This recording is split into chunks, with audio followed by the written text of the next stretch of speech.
Kalabasa chips or chicharon, sitseria, crackers, napakasarap nito at napaka-crispy. Hindi na ito kailangan ibinat sa araw. Instant, may kalabasa chips ka na. Napakadali lang ito gawin at konti lang ang mga sangkap na makikita mo lang sa kusina.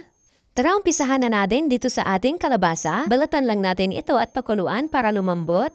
Mga 3/4 cup na lang ito pag naluto na.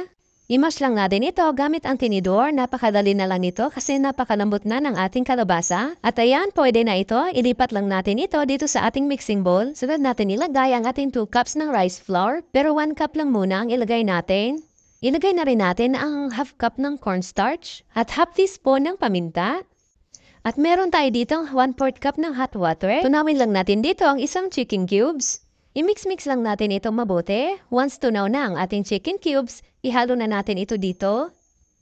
At lagyan rin natin ng half tablespoon ng vinegar, 1 teaspoon ng dried oregano, at half teaspoon ng turmeric powder. Ang dried oregano at turmeric powder ay optional lang po. Depende na sa inyo kung gusto nyo lagyan o hindi. Nagdagdag lang ako ng rice flour hanggang sa maubos natin sa paglagay ang 2 cups ng rice flour.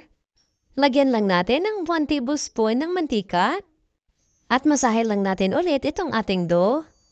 Ayan, at nailagay na natin lahat ang ating rice flour. Masahe lang natin mabuti at kapag ganito na ang consistency ng ating dough, pwede na po ito. Gumamit lang ako ng 1/2 tablespoon na panukat. Bilugin muna natin ito bago natin ito iplatin. Na natin kailangan dito ang rolling pin or baso. Itnatin lang natin ito gamit ang kamay. Napakadali lang nito iplatin dahil napakalambot ng ating dough. Mas manipis, mas mainam po.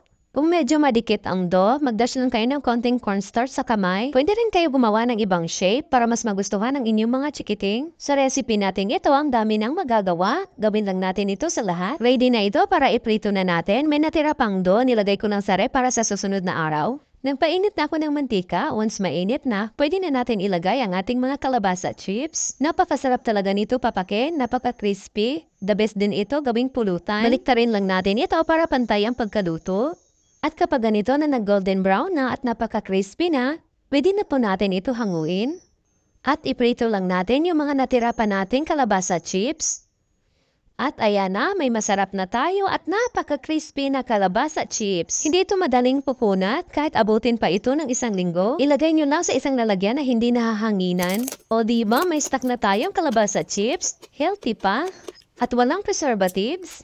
Mura lang ang mga sangkap at hindi ka nagagastos ng malaki. May instant kalabasa chips ka pa. Maraming salamat. Hanggang sa susunod po.